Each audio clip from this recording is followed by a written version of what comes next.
Hello সবাইকে, welcome to WBPSC ওয়ালা। সবাইকে নমস্কার। তো আজকে একটা অন্য ধরনের সেশন নিয়ে এসেছি। সেশনের ব্যাপারে বেশি এখন বলবো না, আমি জাস্ট শুরু করব যে একজন ইউপিএসসি বা একজন ডব্লিউবিসিএস অ্যাসপিরেন্ট, তার প্রতিকূলতা, তার সংগ্রাম এবং হয়তো কোনো সময় তার ব্যর্থতা নিয়েই কিন্তু তার চলা, তার এই যে এত বাধা, এত বিপত্তি, এটা নিয়েই কিন্তু তার পরীক্ষা দেওয়া এবং পরবর্তীকালে সে যখন সাকসেস পায় তখন হয়তো মনে হয় যে তার কষ্ট, তার ব্যথা বা তার বেদনা কোথাও না কোথাও একটা সুফল পেল। কিন্তু যদি আমি তোমাকে বলি যে তোমরা যে রেসটায় পার্টিসিপেট করছো সেই রেসটাই ফোর্সড, বা সিস্টেমে থেকে এরকম অনেক লোক আছে যারা সিস্টেমে শুধু মজা ওড়াচ্ছেন, সিস্টেমকে চাটা মেরে নিজের কাজটা করিয়ে নিচ্ছে।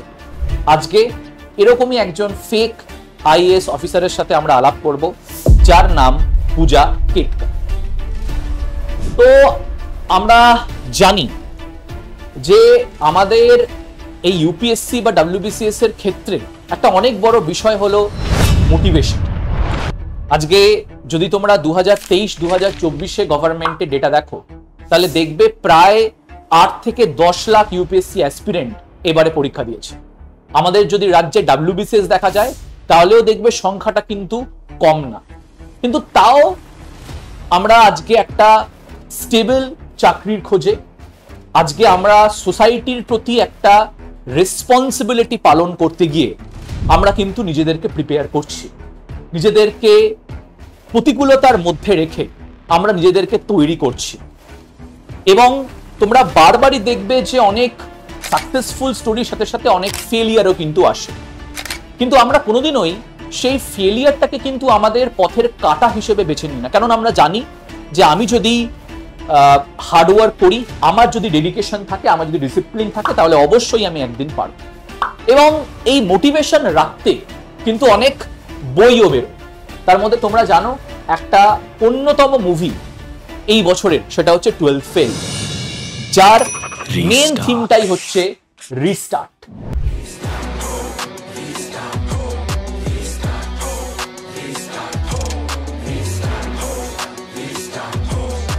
আমি যদি ফেল করি রিস্টার্ট করব, যদি আমি আবার ফেল করি তাও আমি রিস্টার্ট করব, যতক্ষণ না আমি আমার লক্ষ্যে পৌঁছচ্ছি। মোটিভেশন বেরোয়, মোটিভেশন মুভিতে আমরা মোটিভেট হই। এবং যেহেতু এটা একটা রিয়েল লাইফ স্টোরি, তোমরা জানো যে একজন খুবই গরিব পরিবার থেকে উঠে আসা, তার ব্যথা বা তার বেদনা বা তার কষ্টকে সরিয়ে রেখে মনোজ শর্মা তিনি কিন্তু একজন আইপিএস অফিসার হন। এবং আমরা এনার ব্যাপারে জানি, তোমরা সবাই জানো, যেখানে 12th ফেল, যেটা বিক্রান্ত মাসি অভিনয় করেছে এবং তিনি খুবই ভালো অভিনয় করেছেন। এবং এই বইটার মাধ্যমে আমরা একজন অ্যাসপিরেন্টের যে লাইফের যে স্প্যান সেটাকে দেখতে পারি, যে তিনি শুধুমাত্র পড়াশোনার সংগ্রাম না, তার বাড়ির লোকের যে একটা আশা আকাঙ্ক্ষা, তার পারিবারিক বা তার সারাউন্ডিং যে একটা আশা আকাঙ্ক্ষা, সেটা নিয়েও কিন্তু তাকে চলতে হয়। তো আমরা এই 12th ফেল মুভিতে কিন্তু আগেই দেখেছি যে মনোজ শর্মা 11th এক্সাম দিতে গিয়ে সেখানে একজন উচ্চপদস্থ কর্মীর সাথে তার দেখা হয়। সেই কর্মী তাকে বলে যে তোমাকে আগে তোমার মেন্টালিটি পরিবর্তন করতে হবে। सर मैं आप जैसा बनना चाहता हूँ सर, कैसे बनूंगा सर? चीटिंग छोड़नी होगी बस। যদি তুমি তোমার মেন্টালিটি পরিবর্তন করো, সেটাই হচ্ছে তোমার ফার্স্ট স্টেপ এই ইউপিএসসির এক্সামের দিকে। এবং তুমি জানোই যে তোমরা জানোই যে এই ডোন্ট চিট বা স্টপ কপিং, এটাই হয়তো এই বইটার মেন থিম, যেখানে অনেক বিপত্তি সত্ত্বেও মনোজ কিন্তু তার যে দিক রয়েছে বা তার যে ভিশন রয়েছে সেটার দিকে তিনি কিন্তু স্টিক থাকেন এবং অবশেষে 4th অ্যাটেম্পটের পরে তিনি কিন্তু সাকসেস পান।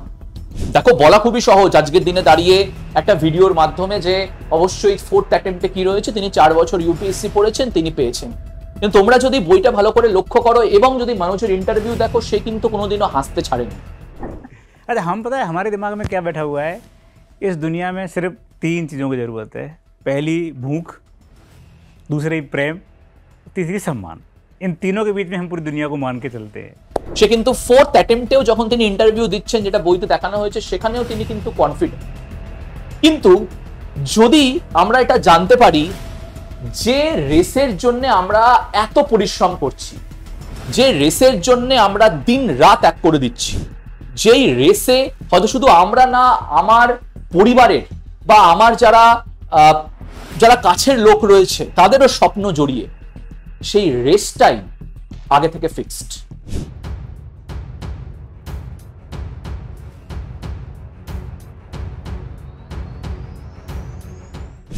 সেই রেসের কোনো ফিনিশিং লাইন নেই, তাহলে অবশ্যই হয়তো এই যে মোটিভেশন বা এত কথা হয়তো ভেঙে যাবে। এটাই কিন্তু আজকের আমাদের টপিক, যে মেন থিম, সেটা হচ্ছে আমাদের বিখ্যাত একজন দেশের মহারানী বলতে পারো। এই দেশের মহারানীর নাম হচ্ছে পূজা কেটকর। আগে তার কিছু সাকসেসফুল স্টোরি বলি এবং তারপরে ইনি কি করে আমাদের একটা মোটিভেশন হতে পারেন সেটা তোমাদেরকে বলছি। তাহলে ইনি 2022-এ যে ইউপিএসসি এক্সাম হয়েছিল সেখানে তিনি একজন র্যাঙ্ক হোল্ডার এবং তিনি কিন্তু 2022-এ আইএএস পদে কিন্তু তিনি এই এক্সামটিকে ক্র্যাক করেন। ক্র্যাক করার পরে তোমরা জানো যে কোনো সিভিল সার্ভিস অ্যাসপিরেন্টকে বা যিনি পরবর্তীকালে আইএএস আইপিএস বা কোনো উচ্চপদস্থ অফিসে যাবেন, তাকে একটা প্রবেশন পিরিয়ড সার্ভ করতে হয়, যেখানে তিনি ট্রেনিং নেবেন রিয়েল লাইফ সিচুয়েশন থেকে, যে অ্যাডমিনিস্ট্রেশন কি করে হ্যান্ডেল করা যায় বা অ্যাডমিনিস্ট্রেশনে কি প্রবলেম হতে পারে। তো এই পূজাকে 2022-এই পুনের ডিস্ট্রিক্ট কালেক্টরের অফিসে তাকে চাকরি দেওয়া হয় এবং তিনি অ্যাজ এ প্রবেশন সেখানে কিন্তু সার্ভ করছিলেন। এবং সব থেকে বড় কথা যে তিনিও কিন্তু তোমাদের মতোই অনেক বাধা, অনেক বিপত্তি, অনেক প্রতিকূলতা পেরিয়ে এসছেন। যেরকম Your father worked some bank or where? Sir, no, sir. He's a civil servant. You have shown actually zero income. বুঝতেই পারছো তিনি নন ক্রিমি লেয়ার থেকে আসেন। তোমরা হয়তো জানো যে নন ক্রিমি লেয়ার কি, যাদের বছরে ইনকাম 8 লাখের থেকে কম, বা যাদের ল্যান্ড হোল্ডিং, যাদের ফ্যামিলিতে হয়তো অত প্রপার্টি হোল্ডিং নেই, বা যাদের ফ্যামিলিতে কেউ সেন্ট্রাল সার্ভিসে বা স্টেট সার্ভিসে গ্রুপ এ বা গ্রুপ বি পদ সামলাচ্ছে না। ছোট করে বলতে গেলে তারা আর্থিকভাবে দুর্বল, তাদেরকে বলা হয় নন ক্রিমি লেয়ার। তোমরা সবাই জানো যে নন ক্রিমি লেয়ারেও কিন্তু চাকরির পরীক্ষার ক্ষেত্রে কিছু ছাড় থাকে বা রিজার্ভেশন থাকে। শুধু এটাই না, তিনি কিন্তু একজন ডিসেবলড ক্যান্ডিডেট। তিনি ভিজুয়ালি ইম্পেয়ার্ড, মানে তিনি হয়তো 100% চোখে দেখতে পারেন না, এবং তার সাথে সাথে তার মেন্টালও কিন্তু ইলনেস রয়েছে। তো এত প্রতিকূলতা সত্ত্বেও তিনি কিন্তু আইএএস যে এক্সাম বা ইউপিএসসি এক্সাম সেটা ক্র্যাক করছে। তো একজন ইউপিএসসি আইএএস এক্সাম ক্র্যাক করবে এবং তার কিছু ডিমান্ড থাকবে না, সেটা তো মানা যায় না। অবশ্যই তিনি ডিস্ট্রিক্ট কালেক্টর এবং পুনের যে অফিসার রয়েছে তাদেরকে বলেন যে তার যে প্রাইভেট অডি রয়েছে এটা কিন্তু প্রবেশন পিরিয়ডে বলছেন, কিন্তু এখনো চাকরি পান। তো প্রবেশন পিরিয়ডে থাকাকালীন তিনি পুনের যারা অফিসার্স রয়েছেন তাদেরকে বলেন যে তার যে প্রাইভেট অডি রয়েছে সেখানে ভিআইপি নাম্বার প্লেট বসাতে হবে, তাকে একটা নীল বাতি সেই গাড়িতে দিতে হবে, তার জন্য যেন আলাদা চেম্বার থাকে, তার জন্য যেন স্টাফ বা যাদেরকে বলা হয় আর কি সবকিছু এগিয়ে দেওয়ার লোক যাতে সব সময় থাকে, এবং তার সাথে সাথে অবশ্যই যেন তাকে আরো অনেক সুযোগ সুবিধা দেয়া হয় যেটা একজন আইএএস অফিসার পায়। তোমরা সবাই জানো যেরকম ফর এক্সাম্পল যে অ্যালাওয়েন্সেস গুলো বা আদার ফেসিলিটিস গুলো। প্রবলেম হয়ে যায় যে এই যে অডি গাড়ি, প্রাইভেটের অডি গাড়ি, এই অডি গাড়িতে কোনো প্রবেশনার অফিসারকে এরকম ভিআইপি নাম্বার প্লেট দেওয়া বা তার গাড়িতে নীল বা লাল বাতি দেওয়া, এটা কিন্তু কোনো রকম ইউপিএসসির রুল বুকেই লেখা নেই। এমনকি এই যে তোমরা গাড়িটা দেখছো প্রাইভেট অডি, এটার আগে থেকেই কিন্তু 27,000 টাকা ফাইন ডিউ রয়েছে। বিভিন্ন সময় পুনের বা মহারাষ্ট্রের বিভিন্ন জায়গায় এই গাড়িটা কিন্তু একের পর এক ট্রাফিক রুলস ভেঙেছে। তাও অবশ্যই তিনি আইএএস এক্সাম ক্র্যাক করেছেন, এইটুকু তো তার জন্য করাই যায়। একজন আইএএস অফিসার ক্র্যাক করেছেন, এত বছরের তার ত্যাগ, এত বছরের তার একটা সংগ্রাম। তো তিনি আর কি চেয়েছেন? তিনি চেয়েছেন একটা ভিআইপি নাম্বার প্লেট। তিনি ট্রেনিং এ থাকাকালীন এই লাল বাতি বা নীল বাতির যে গাড়ি হয় তিনি সেটা চেয়েছেন, তার সাথে কিছু চাকর চেয়েছেন বা তার সাথে কিছু স্টাফ চেয়েছেন যারা তাদেরকে হেল্প করবে। তো সেটা তো কোনো বড় কথা না। কিন্তু ব্যাপারটা হচ্ছে যে এই জিনিসটা তোমরা জানোই যে ক্রিমি লেয়ার নন ক্রিমি লেয়ার, তোমরা জানো Indira Swani versus union of ইন্ডিয়ার একটা বিখ্যাত কেস হয়, যেটা 90-এর দশকে যে কেসটা হয়, যেখানে সুপ্রিম কোর্ট এই ওবিসিদের মধ্যে যারা ক্রিমি লেয়ার মানে যাদের মাসিক ইনকাম বছরে ইনকাম 8 লাখের থেকে বেশি, বা যাদের ফ্যামিলি মেম্বার্সরা কোনো একটি কনস্টিটিউশনাল পোস্ট হোল্ড করছে, বা যার ফ্যামিলি মেম্বার্সরা IAS IPS এরকম অল ইন্ডিয়া সার্ভিসের সাথে যুক্ত, বা যারা সেন্ট্রাল গ্রুপ বি এক্সিকিউটিভে চাকরি করছে, যাদের প্রপার্টিজ রয়েছে, ল্যান্ড হোল্ডিং রয়েছে, তাদেরকে রিজার্ভেশন ক্রাইটেরিয়া থেকে বাদ দেওয়া, এটাই হচ্ছে তোমাদের ক্রিমি লেয়ার। এবং তোমরা পরবর্তীকালেও যখন ইউপিএসসির ফর্ম ভরবে তখন দেখবে যে ফর্মের মধ্যে একটা অপশন থাকে যে তুমি ক্রিমি লেয়ারে পড়ো নাকি নন ক্রিমি লেয়ারে পড়ো। তো পূজার ফ্যামিলির থেকে আগে তোমাদের একটুখানি ইন্ট্রোডিউস করি। পূজার বাবা তিনি একজন পুনের সিভিল সার্ভেন্ট। তিনি পুনের যে পলিউশন কন্ট্রোল রয়েছে সেখানে অবশ্যই একটা উচ্চপদস্থ কর্মচারী হিসেবে তিনি নিযুক্ত। তার মা মনোরমা কেটকর, তার মা পুনেরই একটা ভিলেজের সরপঞ্চ মানে পঞ্চায়েতের প্রধান হিসেবে তিনি কিন্তু কাজ করছেন। তো হতেই পারে, সেটা তো কোনো বড় কথা না। তো হতে পারে যে স্যার আপনি ভুল বলছেন, হয়তো ওর বাবার ইনকাম 8 লাখের থেকে কম, বা ওদের হয়তো কোনো ল্যান্ড হোল্ডিং সেভাবে নেই। একদমই তোমরা ঠিকই বলতে পারো, কিন্তু তোমরা এই জিনিসটা দেখে হয়তো অনেকেই ঘাবড়ে যাবে যে পূজার বাবা লোকসভার 2024-এ নির্বাচনে তিনি দাঁড়িয়েছিলেন। তো তোমরা জানো যে নির্বাচনে দাঁড়ালে তোমার কাছে কত প্রপার্টি রয়েছে বা কত অ্যাসেটস রয়েছে সেটি তোমাকে বলতে হয়। তো সেখানে দেখা যায় যে 40 কোটি টাকা, কত 1 কোটি 2 কোটি 3 কোটি বা 8 লাখের থেকে আমি কমও বলছি না, প্রপার্টি তার কাছে আছে। তাছাড়াও তার কাছে এতগুলো প্রপার্টি, টোটাল 7 প্রপার্টিজ রয়েছে, যেখানে তোমরা ল্যান্ড দেখতে পারো, 3খানা ল্যান্ড রয়েছে, এবং তার কাছে কিন্তু 4খানা ফ্ল্যাট রয়েছে। ঠিক আছে, মানা যায় সে হয়তো স্যার ভুল করতেই পারে, হয়তো তার ইউপিএসসিতে তিনি যখন ফর্ম ফিল আপ করেছিলেন তখন তিনি অবগত ছিলেন না। অবশ্য পূজা এটা অনেক মক ইন্টারভিউতে বলেওছে যে তার বাবা মা ডাইভোর্স হয়ে গেছে, কিন্তু তার বাবা যখন এফিডেভিট ফাইল করে, যখন ইলেকশনসে তার যখন অ্যাসেটস কত রয়েছে সেটা ফাইল করে, সেখানে কিন্তু তিনি দেখান যে তিনি ম্যারিড, ডাইভোর্স না। ঠিক আছে, এটাও মানলাম। এবার চলে আসো পূজার ডিসেবিলিটিতে। 2019-এ পূজা ভিজুয়ালি ইম্পেয়ার্ড সার্টিফিকেট বার করে। 2021-এ পূজা মেন্টালি আনস্টেবল বা মেন্টালিও তিনি ফিট না তার সার্টিফিকেট বার করেন। এবং 2022-এ তিনি যখন ইউপিএসসি ক্র্যাক করেন তখন তিনি ইউপিএসসি কে বলেন যে তিনি ভিজুয়ালি, তিনি চোখে কিছু পার্সেন্টেজ দেখতে পান না, তিনি মেন্টালি ইম্পেয়ার্ড রয়েছেন বা তিনি মেন্টালি ফিট না। তার সাথে সাথে তার নিতে 7%-এর মতো ড্যামেজ রয়েছে। মাথায় রাখবে এই সবগুলোই কিন্তু একবারে হাইয়েস্ট লেয়ার অফ ডিসেবিলিটি যেখানে তোমাকে ইউপিএসসি প্রোভাইড করতে পারে। তো তিনি এই সমস্ত কিছু প্রোভাইড করেন। ভালো কথা স্যার, তিনি এত প্রতিকূলতার ব্যর্থতার মধ্যেও একজন আইএএস অফিসার নিযুক্ত হয়েছেন। কিন্তু এইমস, তোমরা জানো দিল্লির এইমস, তিনি দিল্লির এক্সাম, তিনি ইউপিএসসির এক্সাম রাদার পাশ করার পরে তাকে এই এইমস 6 বার ডাকে মেডিকেল এক্সামিনেশনের জন্য, মেডিকেল টেস্টের জন্য। তিনি একটা এক্সামিনেশনেও আসেন। পরবর্তীকালে এইমস ডিস্ট্রিক্ট কালেক্টরকে একটা চিঠি লেখে। চিঠিতে লেখা থাকে যে এই ক্যান্ডিডেট আমাদের সাথে কোঅপারেট করছে না।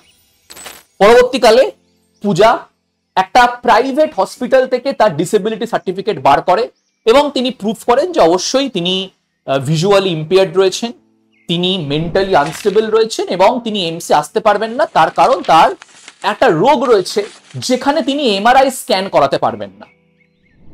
তো ঠিক আছে, তো তিনি এমআরআই স্ক্যান করাতে পারবেন না, তিনি প্রাইভেট হসপিটালের একটা ডকুমেন্ট দিয়েছেন এবং সেখানে প্রুফ করেছেন যে হ্যাঁ তার এই যে ডিসেবিলিটি গুলো সেইগুলো কিন্তু রয়েছে। ভালো কথা, এত কিছু সত্ত্বেও আরো তাকে ফরজারি করতে, যেহেতু তোমাদের আগেই দেখালাম যে 40 কোটি টাকার তার বাবার সম্পত্তি, তার নিজের নামে 2টো ল্যান্ড হোল্ডিং রয়েছে, 4টে প্রপার্টি রয়েছে, তার ফেক ডিসেবিলিটি সার্টিফিকেটের ব্যাপারেও হয়তো সবাই জানে। তার সাথে সাথে তোমরা এটা দেখো যে তাকে অ্যাড্রেসও ফ্রড করতে হয়। একজনকে অ্যাড্রেস কেন ফ্রড করতে হয় তার কারণটাই বুঝতে পারছো, যে যাতে পরবর্তীকালে যদি ইনভেস্টিগেশন হয় যেখানে ইউপিএসসি যাতে জানতে না পারে যে তার এত প্রপার্টি রয়েছে বা তিনি এত বড় বাড়িতে থাকেন বা তার এত ল্যান্ড হোল্ডিংস রয়েছে, তিনি কিন্তু ফেক অ্যাড্রেস প্রুফও দেন। ইন্টারেস্টিং বিষয়, এই সবের পরেও অবশ্যই একটা ইনভেস্টিগেশন করা দরকার যে তার ডিসেবিলিটি রয়েছে কিনা। এইমস তাকে বারবার ডেকেছে, তার ওবিসি যে নন ক্রিমি লেয়ারে তিনি পড়ছেন তার কি ভ্যালিডিটি রয়েছে, তার মেন অথেন্টিসিটিটা কি রয়েছে, তার সাথে সাথে তার যে অ্যাড্রেস প্রুফ, সেই অ্যাড্রেস প্রুফও কিন্তু করা হয় না, এবং তিনি প্রবেশনের চাকরি পান। পরবর্তীকালে একজন রিটায়ার্ড, বলতে পারো রিটায়ার্ড ঠিক আমি বলবো না, একজন আরটিআই অ্যাক্টিভিস্ট, তিনি একটা লেটার লেখেন পুনের ডিস্ট্রিক্ট কালেক্টরকে, যে পূজা কেটকর এনার যে রিপোর্টস গুলো বা এনার যে ডকুমেন্টেশন গুলো রয়েছে তার মধ্যে কিন্তু অনেক রকমের দেখা যাচ্ছে ফাঁক ফোকর রয়েছে। यश किंचित आलंय असं म्हणूया, जोपर्यंत अंतिम कारवाई होईल म्हणजे त्यांचं IAS पद काढून घेणं किंवा मग जे काही त्यांनी चुका केल्या त्याच्या संदर्भामध्ये फौजदारी कारवाई होईल। পরবর্তীকালে পুনের যে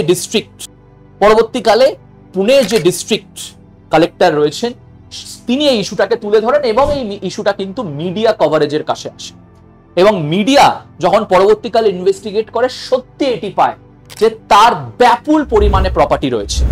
তার নন ক্রিমি লেয়ার তো দূরের কথা, তার এতটাই আধিপত্য রয়েছে যেটাতে কোনোভাবেই তাকে কিন্তু ডিসঅ্যাডভান্টেজ সেকশনে ধরাই যায়। তার সাথে সাথে পূজার নিজের প্রপার্টি রয়েছে যেটা একজন ক্যান্ডিডেট কোনোদিনই পেতে পারে না। তার সাথে সাথে যেটা তোমাদেরকে আগেই বলছিলাম যে ক্রিমি লেয়ার নন ক্রিমি লেয়ার কিন্তু সবসময় ইনকামে ডিসাইড হয় না। তার বাবা একটা কিন্তু সার্ভিসিং পোস্টে হোল্ড করছেন, যেটা খুব ইম্পর্টেন্ট। তার মা একটা ইম্পর্টেন্ট পলিটিক্যাল পোস্টে হোল্ড করছেন, এবং তার যেই ডিমান্ডগুলো যে তাকে আগেই ভিআইপি নাম্বার প্লেট দিতে হবে, তার আগেই যেন তার গাড়িতে লাল বাতি লেগে যায়, তার আগেই যেন তাকে স্টাফকে অ্যালোকেট করে দেওয়া হয় উইথ আ সেপারেট চেম্বার, এমনকি তিনি যখন লেটার টাইপ করবেন তার যেন লেটার হেডও থাকে। তো এই নিয়ে মিডিয়া প্রশ্ন তোলে, এবং মিডিয়ার চাপেই তোমরা পরবর্তীকালে বলতে পারো যে একটা ইনকোয়ারি কমিটি হয়, এটা পরবর্তীকালে বোম্বে হাইকোর্টে যায়, বোম্বে হাইকোর্ট থেকে সুপ্রিম কোর্টে রেফার করা হয়, সুপ্রিম কোর্ট একটা ইনভেস্টিগেশন টিম গঠন করার কথা বলে, এবং ইউপিএসসি পায় যে সত্যি তিনি ডিসিপ্লিনারি অ্যাকশন ব্রেক করেছেন, তিনি একের পর এক ফর্জড করেছেন, তিনি একের পর এক সিস্টেমের চোখে বলতে পারো ধুলো দিয়েছেন। আমি তো এটা বলবো যে সিস্টেমকে পুরোপুরি কানা করে দিয়েছেন, বা সিস্টেম হয়তো তার দিক থেকে চোখ সরিয়ে নিয়েছিল। হয়তো এই আরটিআই অ্যাক্টিভিস্ট, তাকে হয়তো আমি কুর্নিশ জানাই, প্রণাম করছি, তিনি আরটিআই ফাইল না করতেন তাহলে হয়তো জানাও যেত না যে এই ফরজারি রয়েছে। এই ধরনের আমাদের ওয়েব অফ লাইজ, মিথ্যের যে আশ্রয়, সেটা এতটাই হয়ে গেছে যে যেখানে একজন ক্যান্ডিডেটের ডিসেবিলিটি, একজন ক্যান্ডিডেটের কাস্ট, একজন ক্যান্ডিডেটের যে ইল্লিগাল ডিমান্ডস, সেইগুলোকেই সরকার অগ্রাহ্য করে দিচ্ছে বা সিস্টেম অগ্রাহ্য করে দিচ্ছে। আমি কেন বলছি এনার ব্যাপারে শুধু জানা গেল, তার কারণ এনার নামও তোমরা দেখতে পারো, এনার নাম হচ্ছে অভিষেক সিং, তিনি 2011-র একজন আইএএস অফিসার। এনাকেও কিন্তু ডিসেবিলিটি মানে ফেক ডিসেবিলিটি সার্টিফিকেটে এনার এগেইনস্টেও ইনভেস্টিগেশন হয়, এবং ইনি আগের বছর অবধি সাসপেন্ড ছিলেন। তিনি 2022-এ নিজেই রিটায়ার করেন, এবং একজন এক্স আইএএস অফিসার রিটায়ার করে জানো কোন লাইনে যায়? হ্যাঁ, অবশ্যই তোমরা বলবে হ্যাঁ স্যার অ্যাডমিনিস্ট্রেশনের লাইনে হয়তো গেছে, বা স্যার হয়তো কোনো একটা অ্যাডভাইজারি কমিটিতে গেছে, বা স্যার নিজের হয়তো থিঙ্ক ট্যাঙ্ক খুলেছে। না, তিনি একটা মিউজিক ভিডিওতে দেখা যায় তাকে, অভিষেক সিং, যার এগেনস্টে ডিসেবিলিটির কেস চলছে, যার এগেনস্টে ডিসিপ্লিনারি রেকর্ডের কেস চলছে, এবং তিনি নিজেই কিন্তু রিটায়ার করেছেন বা নিজেই ভলেন্টারি রিটায়ারমেন্ট নিয়েছেন বা রিজাইন করেছেন। এনার ব্যাপারে দেখো, আসিফ ইউসুফ, এনাকে বলা হতো one of the jewels of UPS. তিনিও একজন ইউপিএসসি অ্যাসপিরেন্ট, এবং তিনিও অবশ্যই পাস করেন, এবং পরবর্তীকালে তারও কিন্তু আইএএস হিসেবে রিক্রুটমেন্ট হয়। কিন্তু পরবর্তীকালে দেখা যায় যে আসিফও কিন্তু কাস্ট যে সার্টিফিকেট রয়েছে, ইনকাম সার্টিফিকেট রয়েছে, সেটি ফর্জ করেছে। তারও যে প্যারেন্টসের ইনকাম সেটি 8 লাখের থেকে বেশি, এবং দেখা গেছে যে তারও কিন্তু যে ইনকাম রয়েছে সেটা কিন্তু তার দেওয়া ইনকামের থেকে অনেক বেশি। তাছাড়া তোমাদের আরেকটা স্টোরি দেখেন, এটাও দেখে নাও। এনার নাম কি? এনার নাম পূজা সিঙ্গল। এনাকে বলা হতো সব থেকে ইয়াং মাইন্ড, কারণ 21 বছর বয়সে তিনি ইউপিএসসি এক্সাম ক্র্যাক করেন। রিসেন্টলি জানো যে প্রধানমন্ত্রী আবাস যোজনা রয়েছে তার স্ক্যামে তিনি ধরা পড়েন, এবং ইডি যখন রেড করেন এনাকে প্রায় মোটামুটি বলতে পারো যে 10 কোটিরও বেশি টাকার সাথে কিন্তু এনাকে ধরা যায়। এই হচ্ছে আমাদের সিস্টেমের অবস্থা। পূজা না, পূজার কেসটা নয় আমরা দেখতে পারলাম। মাথায় রাখতে হবে যে একজন পলিটিশিয়ান হয়তো 5 বছর থাকে, কিন্তু একজন বিউরোক্র্যাট সে 30 বছর থাকে। তারই আয়ত্তায় কিন্তু দেশের ভবিষ্যৎ। হয়তো অনেকেই তোমরা বলতে পারো যে স্যার কাস্টের ফ্রড তো হামেশাই হচ্ছে, স্যার ইনকামের ফ্রড তো হামেশাই হচ্ছে, ডিমান্ড স্যার এরকম অনেকেরই রয়েছে, অবশ্যই আমি মানছি, কিন্তু এটা কিন্তু কোনো সাধারণ একটা পোস্ট না। IAS মানে বুঝতে পারছো, পরবর্তীকালে তিনি যদি রিটায়ার করেন ক্যাবিনেট সেক্রেটারির পোস্ট পেতে পারেন। তো সেখানে এই ফর্জারি হচ্ছে। আজকে কেন এই ফর্জারি, আমি আরেকটা রিপোর্ট বলি। গভর্নমেন্টের রিপোর্ট রয়েছে 2011 থেকে 2016 25,000 অল ইন্ডিয়া সার্ভিসের যারা স্টাফ রয়েছেন বা যারা সিভিল সার্ভেন্টসের রয়েছেন তাদের এগেনস্টে কমপ্লেন এসছে। জানো কতর এগেনস্টে অ্যাকশন নেওয়া হয়েছে? 3 জন। তোমরা জানো যে পরবর্তীকালে সেন্ট্রাল গভর্নমেন্ট আরেকটা ফোর্সও ফর্ম করে, স্টেটুরি একটা অর্গানাইজেশন সেন্ট্রাল ভিজিলেন্স কমিশন, যারা দায়িত্বে থাকে যে ভেরিয়াস সিভিল সার্ভেন্টসের যে অ্যাকশন, তাদের যে দিকগুলো সেইগুলোকে তুলে ধরা। তারাও কিন্তু এখনো অবধি কোনো কেসেরই সুরাহা করতে পারেনি। তার কারণ কি?